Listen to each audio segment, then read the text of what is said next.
Itu namanya Hmm. Sultan Mananga yang datang ke NTT nikah dengan ratu dari Sang Haji, gitu loh. Makanya keluarga si ratu ini masuk Islam. Setelah itu Islam pun menyebar di NTT. Nggak ada sangkut pautnya sama Ba'alawi. Sama halnya juga di Palu tuh.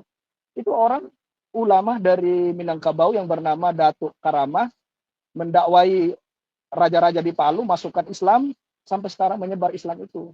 Nggak ada sangkut pautnya dengan Ba'alawi ini. Mereka hanya memaksakan diri saja. Gitu loh. Hmm. Apalagi sejarah Al-Khairot ya. Sejarah Al-Khairot yang saya tahu itu, Al-Khairot itu nggak didirikan oleh satu Habib Al-Idris sekarang, yang guru Alexis. tua yang dibilang dia yang mendirikan Al-Khairot. Itu sebenarnya itu kalau lihat sejarah awalnya itu kan mereka rubah semua. Saudara sekalian, kita akan dikejutkan dengan pengakuan atau fakta-fakta menarik yang dikeluarkan oleh Pak Yusuf atau kita kenal dengan Bang Nasab Palsu. Nah, terkait dengan fakta-fakta yang ada di Indonesia Timur terkait dengan penyebaran agama Islam. Dan ternyata saudara sekalian, penyebar agama Islam yang pertama itu bukan guru tua atau Habib Idrus bin Asalim Al-Jufri di Palu itu. Ada namanya Datuk Karama, saudara sekalian. Dan banyak fakta-fakta lain terkait juga dengan Al-Khairat, saudara sekalian. Bukan sendirian guru tua yang mendirikannya, tapi di atas namakan guru tua. Oke, selengkapnya mari kita sama-sama penjelasan dari beliau. Silakan. Mengislamkan daerah timur lah, dia berdakwah di timur. Menurut saya itu nggak masuk akal,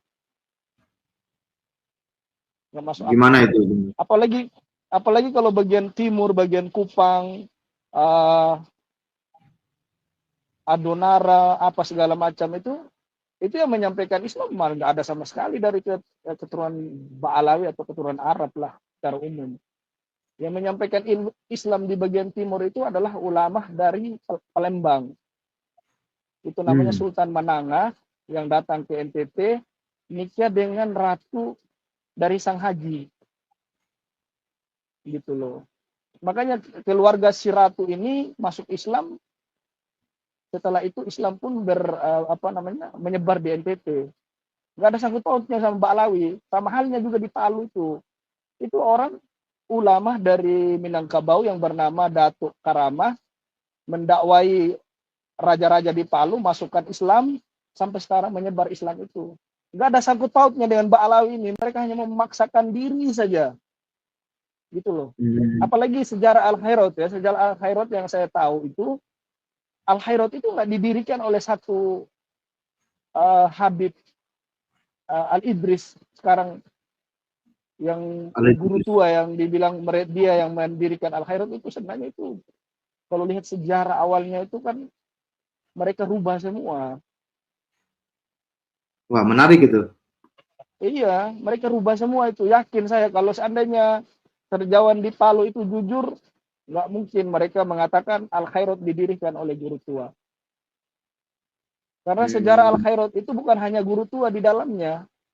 Ada uh, orang Yaman dari Masyekh juga yang ikut adil dalam pembangunan Al-Khairot itu. Masa Bukan itu hanya itu artinya aja. non Balawi ya? Non Ba'alawi ada. Terus dari ulama-ulama pribumi juga yang dari yang keturunan dari Minangkabau tadi yang saya ceritakan itu juga Hmm. ada. Datuk Tapi nggak Karama. tahu di Google sekarang ini semua Al-Khairat mutlak yang mendirikan adalah guru tua. Itu nggak masuk akal bagi saya. Kalau di NTB apakah ada Al-Khairat, Bang Nasab?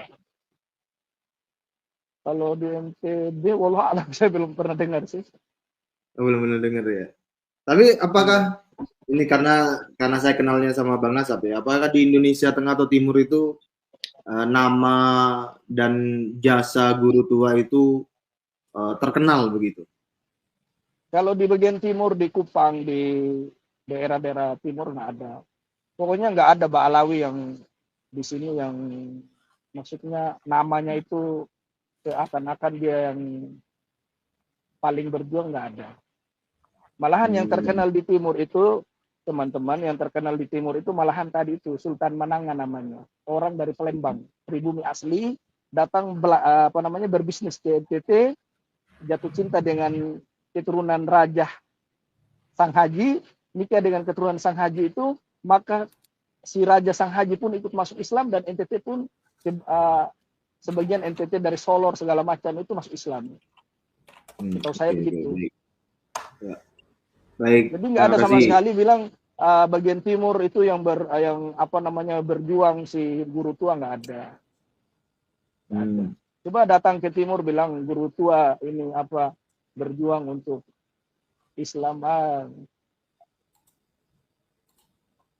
Gimana? Nggak tahu saya kenapa. Saya bingung kenapa Ba'alawi itu mencaplok segala sesuatu itu harus Ba'alawi gitu loh. Kenapa? Ada apa dengan Ba'alawi ini? Kalau tinggal rungkat aja sih. Nggak usah main tokoh-tokohan lah. Kalau kayak gitu loh. Nggak usah, kalau rungkat ya udah rungkat aja. Nggak usah main tokoh-tokohan lagi. Apalagi sekarang di Palu itu kan ada bandara itu yang dinamakan Al Idris juga itu kan atas nama guru tua. Itu disahkan di tahun 2013. Sedangkan yang memberi nama itu adalah 14 ya, tahun 2014. Yeah. Sedangkan yang memberi nama itu adalah Presiden Soekarno kan yang memberi nama itu. Oh, tiba-tiba dirubah. Bagaimana ceritanya? Ya urgensinya kalau menurut juga. Saya kalau bandara itu dirubah, Bandara Palu, Datuk Karama mungkin masuk akal. Karena orang pertama yang berjasa di Palu itu yang memberikan terang menerang orang Palu adalah Datuk Karama itu. Raja loh dia kasih masuk Islam, bukan masyarakat. Rajanya dulu dipegang sama dia, baru masyarakatnya diislamkan. Bayangin itu. Atau Raja Tombolo Tutu. Itu kan juga ada ya. Masa si guru tua, raja-raja Palu sudah masuk Islam, sebagian masyarakat yang hebat-hebat masuk Islam, tiba-tiba dia datang menyebarkan Al-Khairat, taruhlah dia mengatakan dia yang menyebarkan Al-Khairat, walaupun itu banyak orang yang di dalam Al-Khairat, tapi di atas namakan dia lah ya, di Ba'alawi ini satu, guru tua.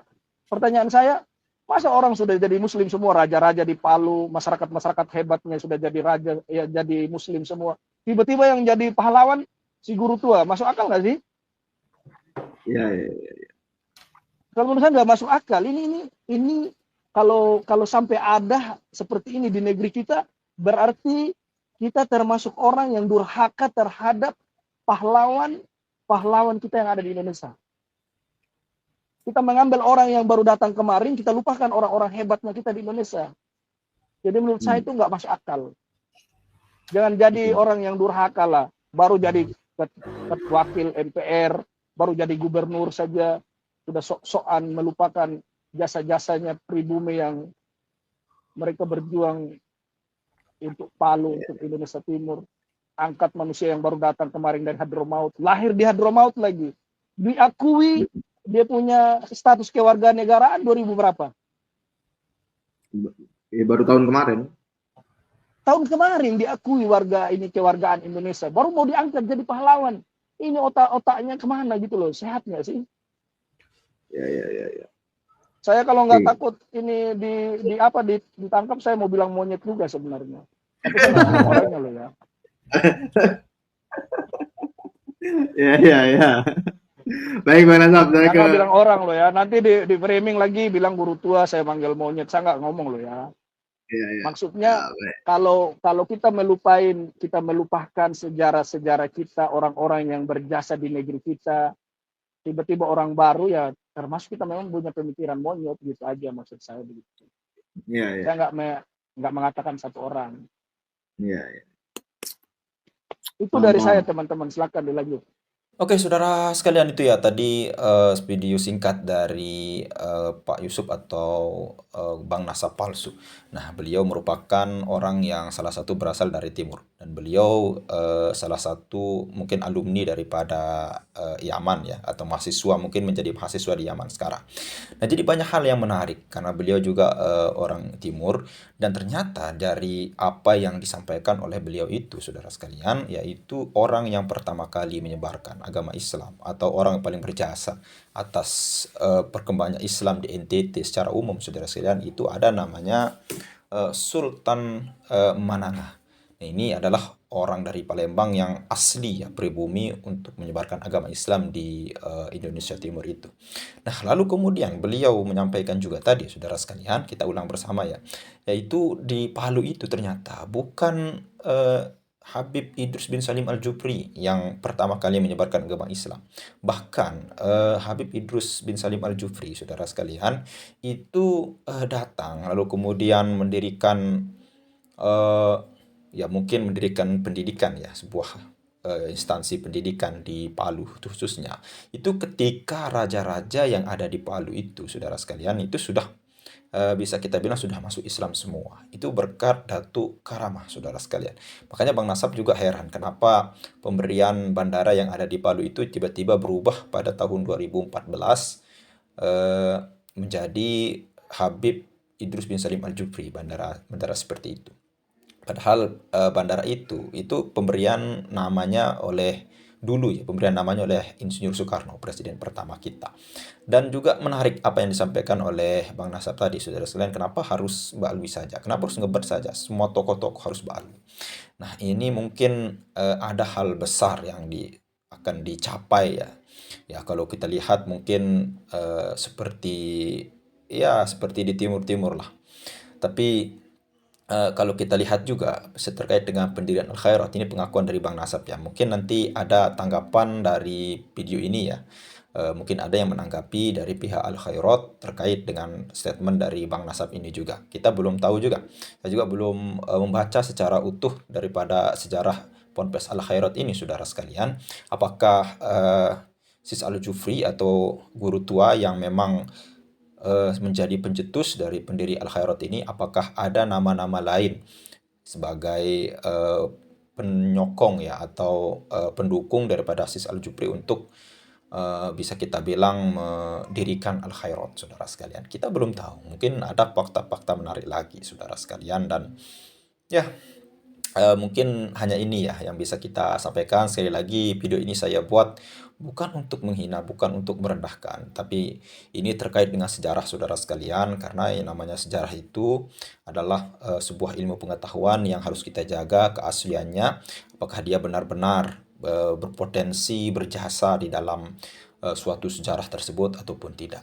Ini masih ranah daripada ilmu pengetahuan, saudara sekalian. Jangan sedikit-dikit orang berbeda dengan kita, lalu kemudian orang nggak mengakui jasanya dan ada orang yang tidak mengakui jasanya dengan data-data yang valid, lalu kemudian kita marah dan mengatakan hal yang tidak-tidak. Sekali lagi, ini adalah perbedaan pendapat.